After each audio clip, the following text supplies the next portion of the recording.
Sometimes shooting video in direct sunlight can be one of the most difficult things to do.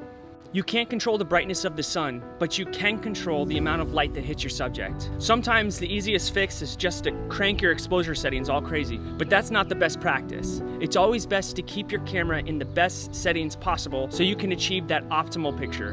I'm gonna teach you in 2 easy steps how to take your videos from looking like this to looking like this.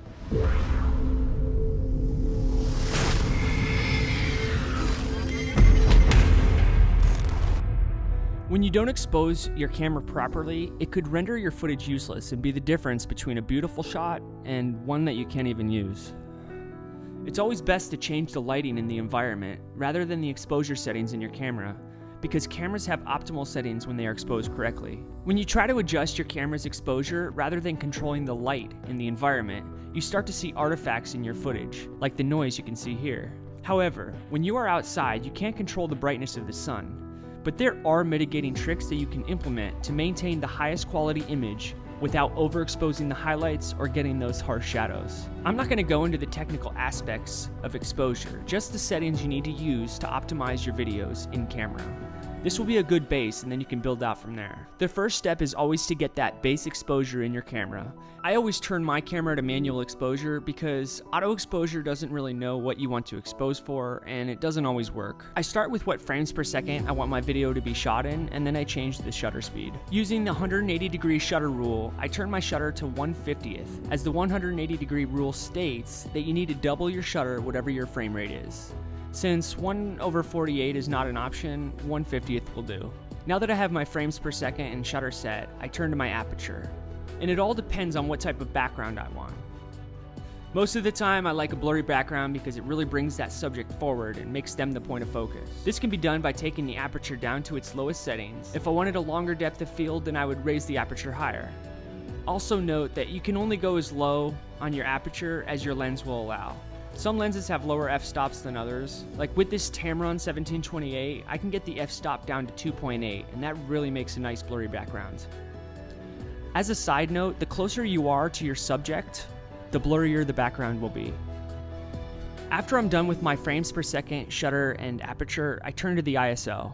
Since we are shooting outdoors, I will leave my ISO as low as it can go, generally 100 on most cameras. Now that we have the camera settings inside the camera set to optimal base, we can work out from there. As you can see, this picture is too overexposed, and most people might just crank up the shutter speed or increase their aperture to darken up the picture. To be clear, both of these are options, but they come with consequences. If I'm in a pinch, I may add a little aperture and shutter equally until I'm perfectly exposed, but this is not ideal. When you increase the aperture, you lose that blurry background, and when you increase the shutter, the video will not look as natural due to the lack of motion blur. So a great alternative is to use a variable ND filter, which will work almost like sunglasses to your camera while maintaining all of those proper base exposure settings. I'm using the Go variable ND filter, but you can use any filter you want from Amazon. This one was the cheapest, most bang for your buck filter I could find, so it may be helpful if you pick one up and just keep it in your camera bag. When I add this ND filter to my lens, it allows me to maintain that blurry background's depth of field without cranking up the aperture. Now that we're done with exposing the camera properly, we can go to step 2, which has to do with the external factors. We can soften the light on our subject from the direct sun by using a diffuser. This diffuser is by Newer, and it's extremely portable and easy to use. I picked it up for 21 bucks on Amazon. I'll link it up in the description. In order to achieve the best composition, have your subject face the sun with the diffuser shading their face. This will act as not only a shade so your subject doesn't squint, but it will diffuse that harsh light from the sun to soften it up and create that nice cinematic video. If you don't have someone to hold it for you, then you can get a stand for it. Just make sure you stake it down, because sandbags don't really work, especially in gusts of wind.